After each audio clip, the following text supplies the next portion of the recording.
This isn't a steak. Why would you call it that on your menu? I don't know what to tell you, man. Just give me all the bacon and eggs you have. Wait. I worry what you just heard was, give me a lot of bacon and eggs. What I said was, give me all the bacon and eggs you have. Do you understand? Honey, do you think KFC's still open? Well, Ray was always uncomfortable eating with the family. I mean, after all, we do use knives and forks. Grand opening, grand closing. Going to throw hands at James Brown. I'm sorry, you're a goner. The dream has no memory of that. We're not going to let Joe Biden and Kamala Harris cut America's meat. We have been hoodwinked, bamboozled, led astray, run amok. I'm seeing a lot of confusion in these chubby Whataburger faces. Jenny Slate has to go to jail. Mr. Dynamite, the amazing Mr. Please Please himself, the star of the show, James Brown and the Famous Flame.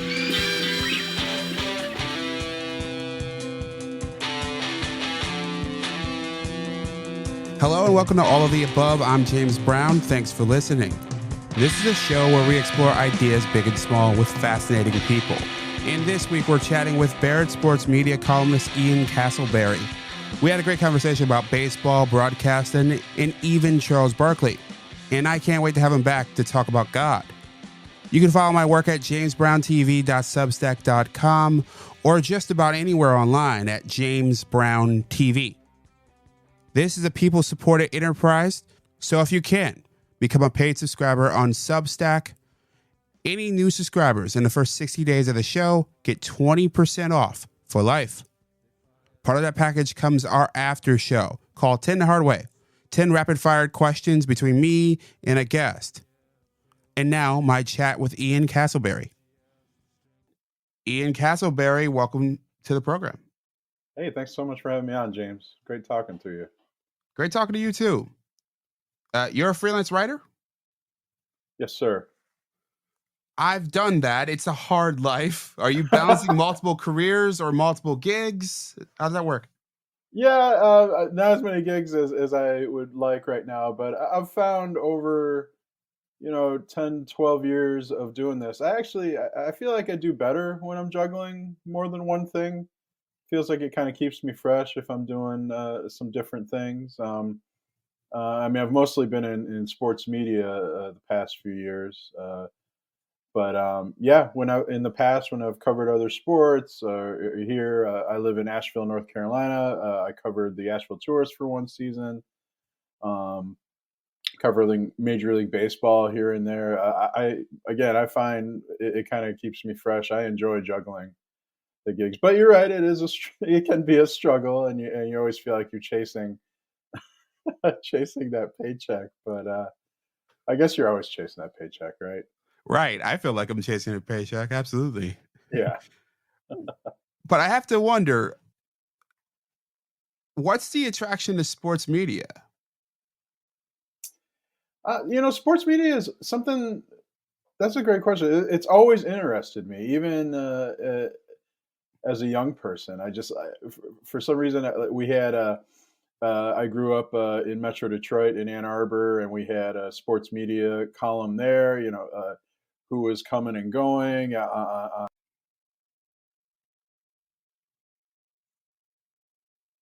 was the mid 1990s. We got sports talk radio in Detroit, and it's always been something that's interested me. If you notice that suddenly someone's on a different network or covering a different sport, or I think you whether you pay attention to the announcers or not, I think you tend to notice who you like and who you don't like, or who you prefer. As far as a career, I happen to write for Blogwin's baseball site, and they at the time Awful Announcing was under that umbrella, and they were the big site, the big cheese, big fish in that pond, and they asked me if I was interested in writing for them, and again, I've always had an interest in it. So when they asked if I was interested in doing some writing for them, I jumped at the opportunity, and it kind of took off from there. I the proliferation of debate talk shows on ESPN during the day.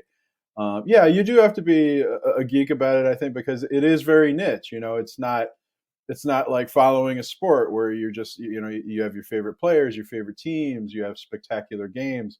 You have to kind of get in the weeds a little bit, and but I think it's also um, some people who cover sports media, I think, actually aren't geeky enough, really, in terms of um, on your side, maybe you appreciate this. I mean, I think some people who cover sports media, whether full time or passing through, don't have enough of an idea of what's going on that side. How a broadcast is produced, what goes into being an announcer. What are you hearing in your ear? What are you getting from the truck? How do you follow certain moments? Or what is the technology involved in a broadcast? And I feel like if you're covering it, it helps to know. Now, maybe some people, including myself, have a little more interest in those sorts of things. But I think it's definitely helpful. A little bit of geekiness, I think, is helpful. Some shots fired there. No, I guess it came off that way. No, I mean, I'm guilty of it too. I've gotten emails from people on the executive side or the production side saying, well, this was really the case, and maybe you should have taken that into consideration. That reminds me, as a writer or a reporter, that maybe you should make that extra phone call, or maybe you think you don't have time to check some things, and maybe you should make that effort.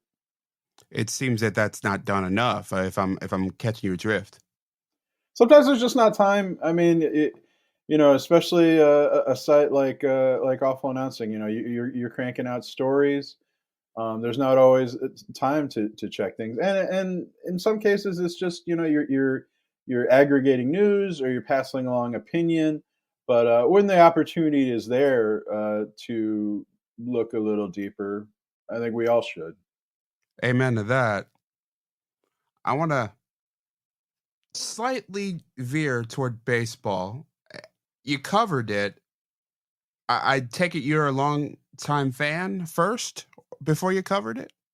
Yeah. I grew up a fan of the Detroit Tigers, a fan of those 1980s Tigers teams. They won the World Series in '84. The Sparky American Anderson? League East. Yes. 1987. They made it to the playoffs. Yeah, I've always had an interest in baseball. I don't know if maybe it was just the sport at the time that presented the best opportunity for writing. It wasn't necessarily. I think that there were some events kind of working into place. Like when I really did start to get into sports writing, part time and then full time, the Tigers were really good. So it was a good opportunity.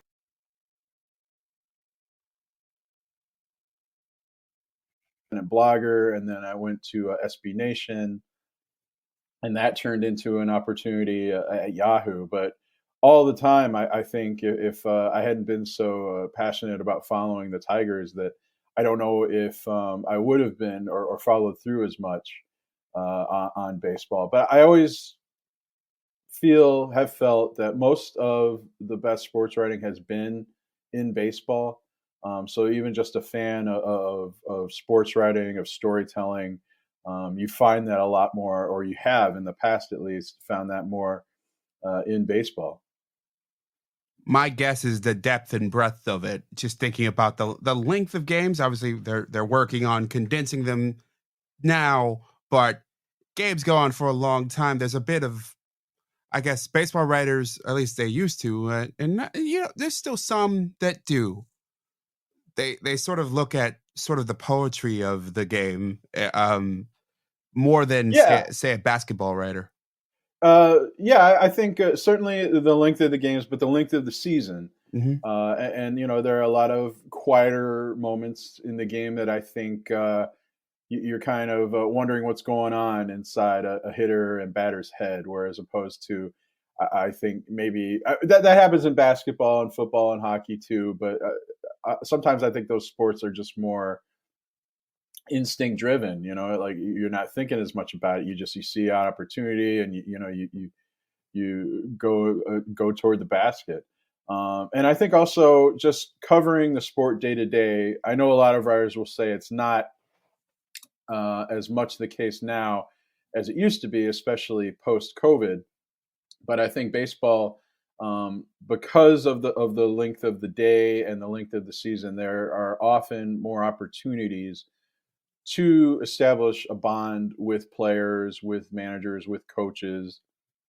Again, I don't know if this happens as much anymore, but you've heard stories in the past of managers kind of just hosting, having everybody in his office and trading stories and BSing about life or just telling some stories. And I don't think you get that same opportunity in other sports. When I think about baseball, I think regional, and Yeah. increasingly so. Why do you think that is? I think that goes toward the length of the season. There are so many games, so many teams, so many different players. But when you follow a baseball team, when you're devoted to a baseball team, I mean, it's every night. It's your whole spring and summer and part of the fall, and it just becomes routine. And I think you become locked in, and it's harder to follow maybe the entire sport. I mean, ideally you see the other stars for the other teams when they play your team. But I think I think baseball allows its fans to maybe this is allowing it is the wrong way. I think baseball does a bad job of marketing its stars.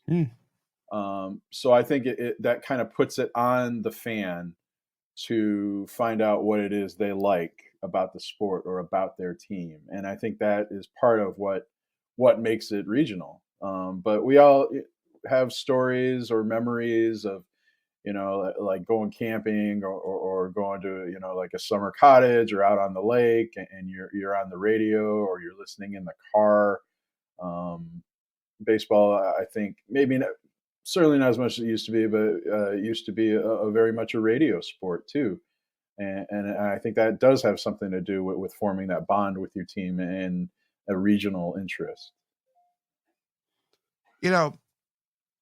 I want to step back to that statement you made about baseball marketing its stars, because there's a moment that I've heard talked about a lot over the last week or so. Shohei Ohtani and Mike Trout squaring off in the World Baseball Classic. And honestly, it's the most I've heard people talk about an actual baseball game in quite some time. Maybe I'd say when Aaron Judge broke the record last year, but really outside of that, it's been quite some time. And I do, my mind tends to agree with you about baseball not positioning its stars as even true stars that transcend their own sport. We know that someone like Ohtani does amazing things, but it doesn't. It feels like they're in a similar problem with hockey, where we know someone like Connor McDavid is amazing, but there's not the depth and breadth of him like there seems to be with a LeBron James or Kevin Durant, even, or even a Joe Burrow or Pat Mahomes. And not that they're so deep in terms of their personal life being out there so much, but if they feel larger. Yeah. Well, with basketball, I mean, I think basketball has always accentuated the players, emphasize the stars, and I think social media has really amplified that, especially the players you mentioned, like Kevin Durant, LeBron James. They're on social media. They bond. They have a rapport with the fans, good or bad. And I don't really feel like you see that as much in baseball, which is a little bit strange because we're talking about how long the season is, how many games there are. Maybe it's harder to quantify or show. You can show a home run, you can show a great pitch. Maybe part of the problem is that in recent years, with strikeouts up so much and the shift being prevalent, baseball hasn't had as much opportunity for players to show their athleticism.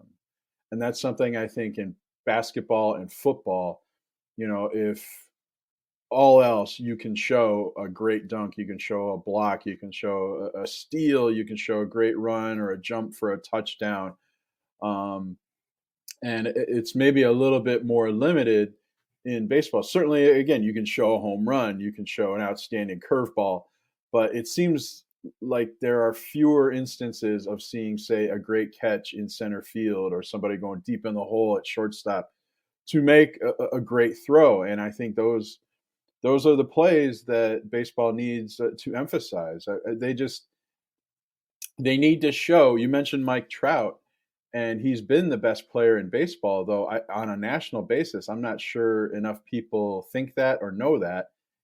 And I don't know if it's because baseball can't show what makes Mike Trout so great, like, that he can do everything: hit for power, hit for average, speed, defense, throwing. Now, baseball itself would say, well, Mike Trout isn't exactly helping us out, which is sort of an eye-rolling statement. Yet maybe you can see where they're coming from too. Is that you don't see Mike Trout on TV, say, like maybe Peyton Manning's a bad example since he's not a player. Well, you mentioned Patrick Mahomes.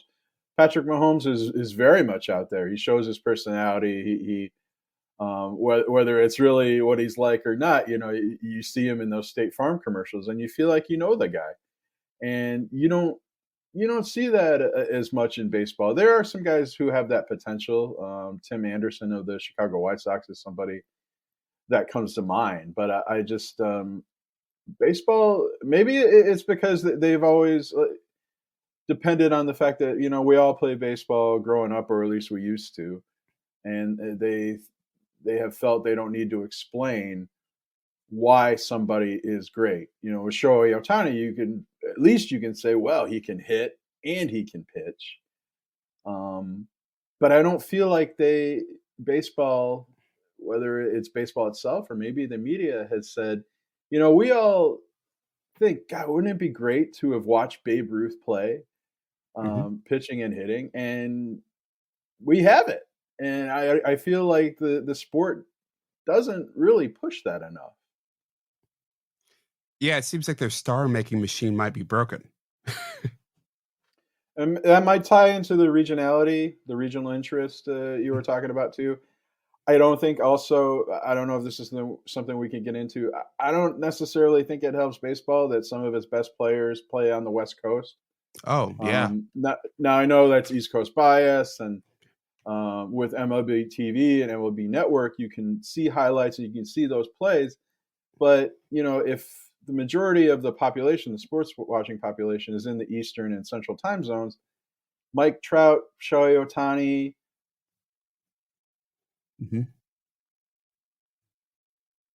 as they're playing when most of us are going to bed. For sure. Absolutely. Yeah, we can certainly get into it. I mean, I know that there's been conversations about that even with basketball, right? I remember when LeBron James went west, right? And there was just this dearth of star power in the East. And and I think there's been this consistent. I think it's one of those things that it's weird because a league can't make that consideration, right? Because it's up to the player, it's up to the teams, correct? Yeah, I mean, you always hear conspiracy theories about pushing players to certain cities, right? Big cities. But yeah, I mean, I guess that's the counter argument. You would say, did it hurt the NBA when LeBron went to Los Angeles? Maybe not, but I mean, he certainly went to one of the sport's biggest teams, Mhm. and a big city. It's not like LeBron went to play for Sacramento or um, a team with a little bit less glitz. Mhm. That's a good question. Is the NBA fan more prone to staying up late, It or again, it's easier to show Yeah. LeBron's greatness in a highlight package on Sports Center maybe than it is Mike Trout or Shohei Ohtani. Yeah, precisely. That's why I don't I think it's unlikely to believe, to me at least, that NBA fan would be more likely to, be okay with a 10 p.m. start than a baseball fan. That seems a little like like that doesn't make any sense. Um, Right. it there must be something else going on. I and I struggle with that, and I think that this sort of ties in to both the what's going on with original sports networks and sort of how baseball is nationally projected and Mhm. broadcast. There's it seems like the showcases for the sport have sort of not vanished. Vanish is a little bit stronger word, but it seems like they're secondary. I definitely agree. Baseball. Another big problem with baseball is that nationally it just doesn't register. We've been talking about it being a regional sport, but look, I mean, it doesn't get the play on ESPN that it used to. Whether it's the game broadcast itself or Baseball Tonight seems increasingly buried at late hours, or it's more of a special rather than a daily show. Um, in the late 1980s, early 1990s, maybe even up until the 2000s, Baseball Tonight was Baseball Tonight. You Sure. watch that show every night or in the evening. And now, I mean, you have ESPN, you have TBS, you have Fox, but those Fox broadcasts are often on FS1, and this will probably make me sound old, but I think some people still don't know where FS1 is on their cable system. I still have to think about it, which is maybe Sure. embarrassing to admit. But I mean, compare that to the NBA, especially. The NBA does such a good job of being a national sport. Like TNT, they make their Thursday night broadcasts, their Tuesday broadcasts, an event, and a big part of that is having a studio show that is much must watch television. And baseball doesn't really have that. They have during the postseason, I think they have something close to that with the Fox and the TBS studio shows, and you have some great personalities, some fun moments that can go viral. But you don't have that during the regular season. Same with football and NFL Live on ESPN, and but Mhm. of course the pregame shows on the networks. Baseball just doesn't have any of that, and I think there is a lack of a national showcase. Maybe that's because we're so used to watching football, or maybe just sitting watching a baseball game on a Saturday afternoon, as those of us who are older may have grown up on game of the week Mhm. and so forth. But that just doesn't have the appeal anymore. And national networks seem less interested in showing baseball. ESPN got rid of their midweek broadcast. Turner took over. They're going to do Tuesday night games, but it still doesn't feel like the destination that the NBA does there. So I wonder if this is so the volume game of baseball, just to having so many games, it made their regional sports networks way profitable. And for Mhm. those who don't know, these sports networks are the largest of them, the behemoth is something like Yes. Um Right. or in my neck of the woods, I live in Western New York, we have MSG. or at least the Western New York version of MSG. There's a downstate version of MSG as well, and there's variations of these across the country, and they sort of, as baseball sort of faded away from the national sense, they've picked up so much of the slack. And go ahead. No. Go finish your thought. I'm sorry.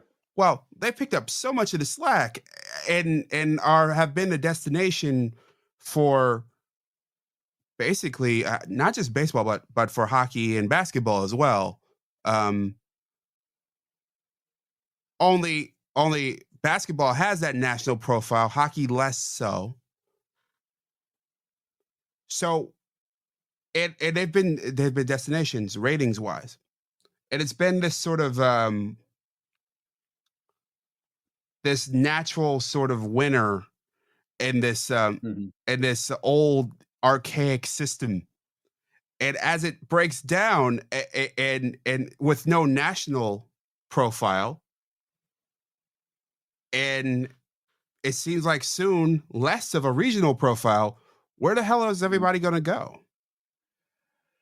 But you're really going to test fans' loyalty and their appetite for, as we seem to be going more toward streaming and getting rid of cable. I mean, the people who really, if you really want to watch the Phillies, maybe they're not one of the regional sports networks that's in danger. They're not a Bally's team. So let's look at the Braves, for instance. Like if Bally's Sports South, or Bally's in general, but Bally Sports South were to go bankrupt and somehow go off the air, then Braves fans, like those who want to watch the team, they'll pick up a streaming package. Is that going to be now the price point? I think that's a big problem for people. Can you justify $20 a month? I mean, Netflix doesn't cost that much. Disney Plus doesn't cost that much. Paramount Plus, can you justify it and say, it's 6 months. We can do that, but still, it's not the same as just like, I'm flipping around, or the Braves are on tonight. I guess I'll watch that. Like, it's just on. You don't have to make such a devoted decision to it. And this is something I wrote about a couple of weeks ago. Not just that, if you go strictly to that model, the Braves, for instance, they're not going to generate as much revenue if getting people to buy it on streaming versus if they get a cable network to pay them, millions of dollars. And I think, that changed the sport, because these regional sports networks, they needed the inventory, they needed the catalog. They wanted live sports because that's the programming you can't DVR, right? Because the game's happening then, and they you have a whole spring, summer, fall of programming of nighttime game broadcasts to fill, and because of that, sports networks would pay millions of dollars, and that kind of leveled the playing field in baseball, because you mentioned the Yankees and Yes Network. The Yankees used to have a huge advantage because they would get millions of dollars, tens of millions of dollars, maybe hundreds of millions of dollars from their network, from Yes Network. And they had so much more revenue from that compared to, say, the Detroit Tigers. But then, the Tigers, Fox Sports at the time, now Bally, is coming, giving them a bunch of money.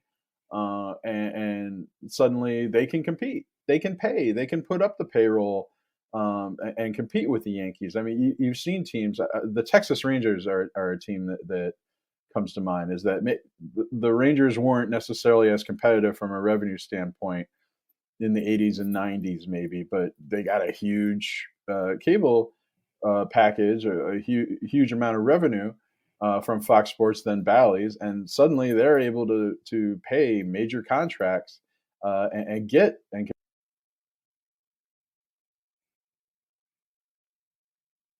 the top with the large market teams in baseball. I'm thinking about the wider effect of it. I didn't grow up a hardcore baseball fan. I remember I was into the Orioles for a while. Like they were their AAA affiliate were here in Rochester where I live. That's right. That's right. And I used to love Brady Anderson. And then my heart was broken as we learned that man took more roids than anyone on earth. But for the most part, I haven't been a big fan. I'm a passive fan, and I think that's the biggest thing that from your response there that I take away. I think there's a massive risk in losing that passive fan, that fan that maybe would have listened to radio, but now they're not listening to radio now, not in the same levels as we did before. And if it's not going to be on television and widely available, how are they going to be exposed to this? Just social media? But even social media seems you're in your own little world there, a world of your choosing. I think baseball's making it harder. We saw this last year. Baseball thought it was great because they were getting new sources of revenue from Apple TV, from Peacock, these streaming packages, and it's great from a revenue standpoint. And maybe it's kind of cool to have your team on a showcase on a Friday night or a Sunday morning, Sunday afternoon. But if you don't have either of those platforms and you tell people, that they've been used to just being able to turn on their local cable network or even their local TV network and seeing the game. And now you're saying, okay, well, you can't see the Yankees play the Red Sox tonight. It's on Apple TV. Well, how do I watch that? Well, you got to sign up for Apple TV. You got to pay for Apple TV. It's one of 162 games. I'm not going to do that. So I think baseball has made a money grab and kind of forgotten about the fan experience in that regard. Apple TV, they made it free. You sign up for Apple TV, you didn't have to pay for an account. That's changing this year. You have to pay to watch it. To go down another path, I think Apple TV made a mistake by trying to be maybe a little too innovative, if that's the right word. I think they tried too hard to be different with their baseball broadcasts, and it turned off a lot of fans. I mean, I think ultimately fans say they want something new in sports broadcasting on the telecast, and they do like innovations, but ultimately they just want the game. They just want the details. They don't want the bells and whistles to overtake anything. So, Apple, they had that probability thing in the corner, but didn't really explain it. They would have people who didn't normally broadcast baseball, like Katie Nolan, thinking maybe that her social media following would get people to watch. But people, they just want you to tell them, they call play-by-play, balls and strikes. Why did this happen? Compare that to you watch Fox and John Smoltz is explaining how a pitcher sequences a hitter. Like, okay, you're throwing this pitch, which leads to this pitch, which leads to this pitch. And it helps you learn the game. You're not necessarily getting that when you're trying to be clever, but you're not informing the viewer. So we want iterations, but not too much iterations. Yeah.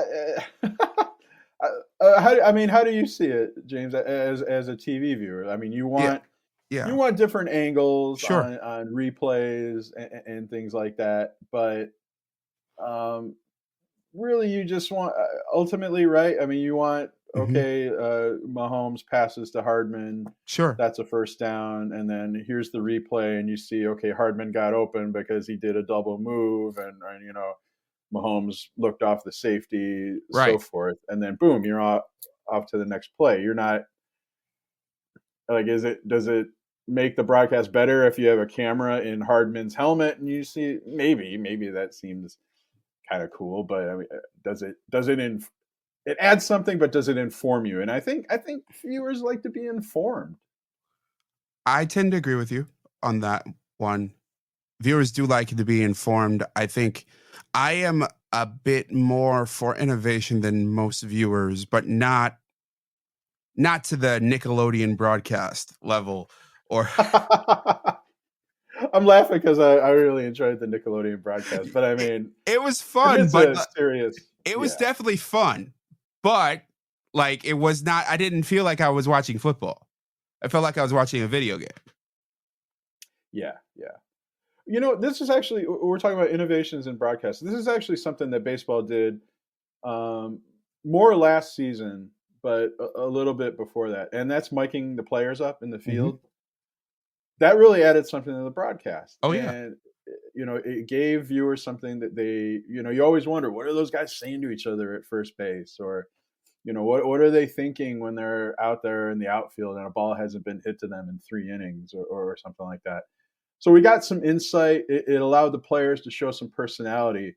And so I think that was an innovation that, you know, of course you have some grumps who don't like that or think it takes away from the broadcast. But that's an example of an innovation that's not that intrusive, but is different enough to give the viewers something they hadn't seen or heard before. And that maybe that's baseball's ticket into, you know, we don't see the baseball players' personality as much as we do in basketball and football.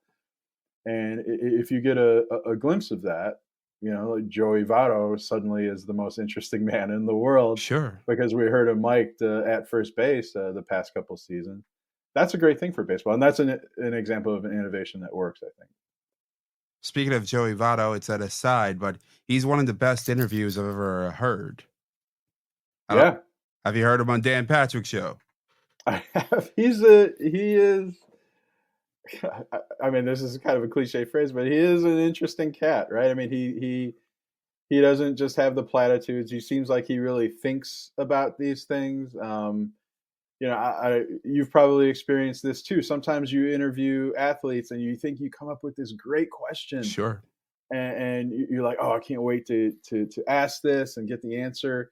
And then you ask it and it just becomes apparent they haven't put as much thought into this as you did with your question, because they're just great athletes and they instinctively, you know, like, I just hit the ball, you know, or I'm just trying to make the team. I'm just trying, you know, whereas somebody like Joey Votto, they have put that much thought into it. They want to be interesting. They're not just a jock. And Joey Votto maybe is a unique player in that regard because he hasn't always been the same player. You know, he's changed his swing over the years. So again, this goes back to the thought, you know, okay, how do I hit for more power? Or people say, you know, I don't get enough runs batted in. So how do I get more RBI in situations? How do I change my swing to make more contact? And Votto's gift is that he is able to articulate that and explain it to a journalist, to a viewer, whereas not just saying, well, yeah, that's something me and my coach are working on. He's the number one prospect for me for a Barkley style role. Oh yeah. Wow. I hadn't thought of that. Yeah, that's something else baseball needs. And, you know, we talked about the studio show. Yeah. They need somebody like a Joey Votto. Now, will he have the platform or the outlet? Maybe if ESPN or TBS gives him that. I mean, I don't think MLB Network is it's not big enough. Right. Not big enough. It's still not on some platforms. But you're right. That's a great example. If Joey Votto can be a Charles Barkley type personality for Major League Baseball, that would be great for the sport. I think that Barkley coming to broadcasting right at the end of right as Jordan's era ended. I believe he started on TNT in '99. Wow, is it that? Yeah. and it was a boom for the game. And his both A can explain things well when he tries, and when he's not trying, he's funny as hell. Yeah, he's not afraid to say something controversial, something that might get him in a little bit of trouble. Whether it's because that's just really what he thinks, or he's not afraid to go for the laugh. Like talking about big women in San Antonio or something. Yeah. But then he says it, and you see how Shaq reacts, and it's a ripple effect from there. Yeah, from your perspective, what's your thoughts on Shaq as a broadcaster? He's not my favorite on the Inside the NBA crew, but I think he certainly doesn't take himself too seriously. He is willing to poke fun at himself, to make fun of himself. And he's been, especially in recent years, a little bit more critical of players. But I think he couldn't have Barkley's role. He needs Barkley and Kenny Smith and Ernie Johnson to play off of. So if you want to call that a weakness, I guess that's a weakness, that he needs his teammates to set him up, really, and good producers. But he's certainly improved. I mean, I used to think he was the weakest part of that broadcast. Maybe, I guess in some ways he still is, but he also does some must see, like, is he going to race Kenny to the board and trip over his microphone cord and fall off the platform? I mean, you tune in just for that, right? It is interesting to see him sort of as a side piece or I think you're absolutely right. I could not see them building an entire broadcast team around him. I don't think he has that kind of depth. At least I haven't seen it yet. Even on his podcasts, right? Like, he needs who is it? Nichelle Turner, who hosts his podcast. I mean, he needs a more dynamic host who will banter with him, or he has Ernie Johnson or Kenny Smith on there. Yeah, I don't think a Shaq podcast where it's just Shaq and a microphone like Draymond Green, I don't think that would be very good. Well, he's another interesting character. What do you think of him?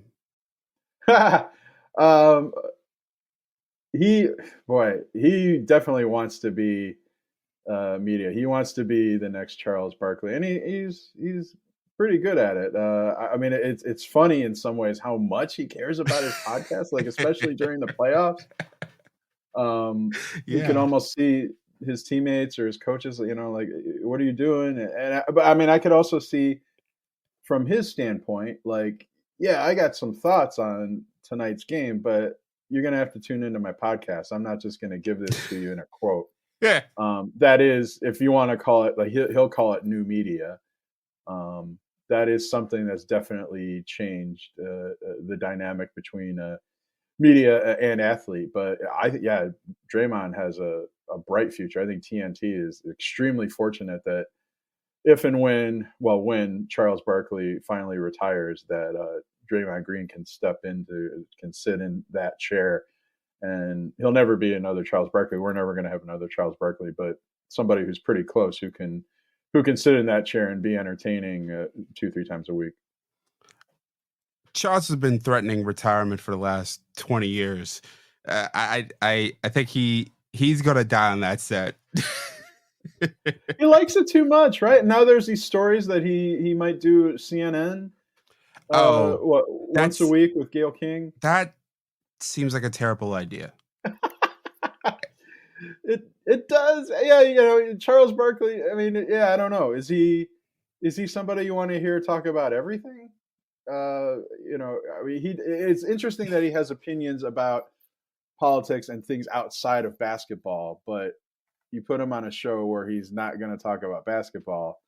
Is he going to show that he's out of his element in some ways, or not as informed? my gut reaction is that I would want to hear him talk about it, but not with Gayle King. Yeah, yeah. I don't know their chemistry. Maybe they have amazing crackling chemistry and we just don't know, but I would doubt it. That's a good question because Gayle King tends to be kind of a dominant, I'm the boss here kind of personality. That doesn't That work. you have to. I mean, you just look at her career. Like if you haven't played ball, so to speak, with Gayle King, like Nora O'Donnell or whoever, that Sure. boom, you're off the set, you're off the show. So yeah, you must be right. They must have some chemistry, or whether or not they've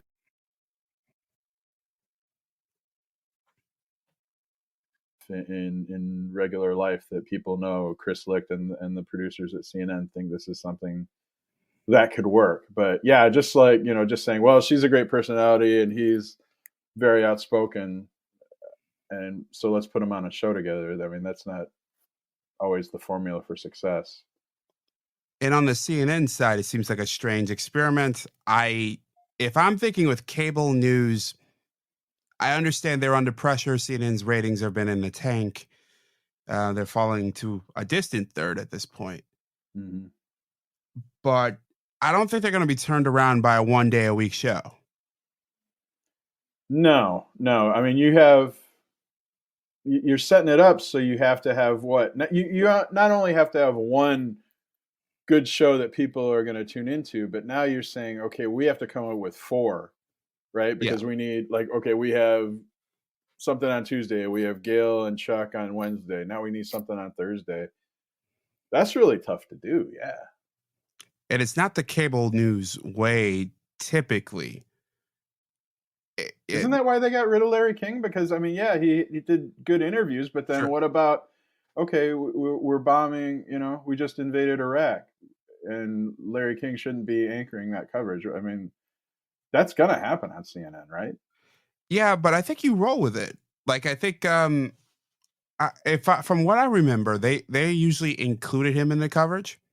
They wouldn't like make him central to it. They'd have him do an interview, or talk to correspondents for that hour, if it was a big event. But not make it like a typical Larry King, celebrity interview, Maybe that's one reason why Gayle and Charles Barkley would be a good fit, because you could see Gayle King doing that, right? Sure. Like she could kind of anchor. Yeah. But like if there's a school shooting, I don't know how much you want to hear from Charles Barkley in that situation. Yeah, that would be a strange situation to put him then. He's had some good moments when dealing with some heavy issues, but yeah, that's true. That's true. What do you want to do that regularly? That seems strange. That it seems like, why would you want to? You're already signed a massive contract with TNT. To not do that, why add that to your plate? It seems a bit. Is it just too good opportunity to say no to? Is that what it is? I mean, if CNN offered me a show, I'm not going to say no. They think I can do it, so I'm going to do it. You and me too. Yeah. Anyone listening to this, if So, Ian, any famous last words? Well, first of all, thanks so much for having me on. It's been great talking to you. We've been talking about the struggle of baseball and waning fandom, and I struggle with that myself. I don't write as much about baseball as I used to. I don't watch as much baseball as I used to. Part of that's because the Tigers are my team, and they've been terrible in recent seasons. Maybe part of it is just getting old, and I got to devote how much time each night to baseball. But I still love the sport. I loved seeing the attention that baseball got during the World Baseball Classic. I think it does show that when there is a big event, and maybe some of that is USA, We're always going to root for our country.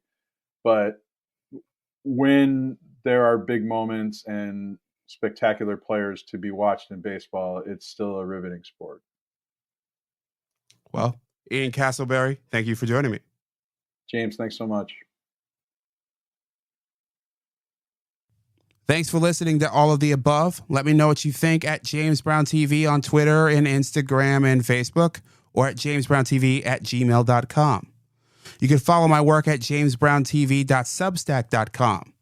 This is a people-supported enterprise, so if you can, become a paid subscriber. All subscribers in our first 60 days get 20% off for life. It's a great deal. But for now, I'm James Brown. And as always, be well.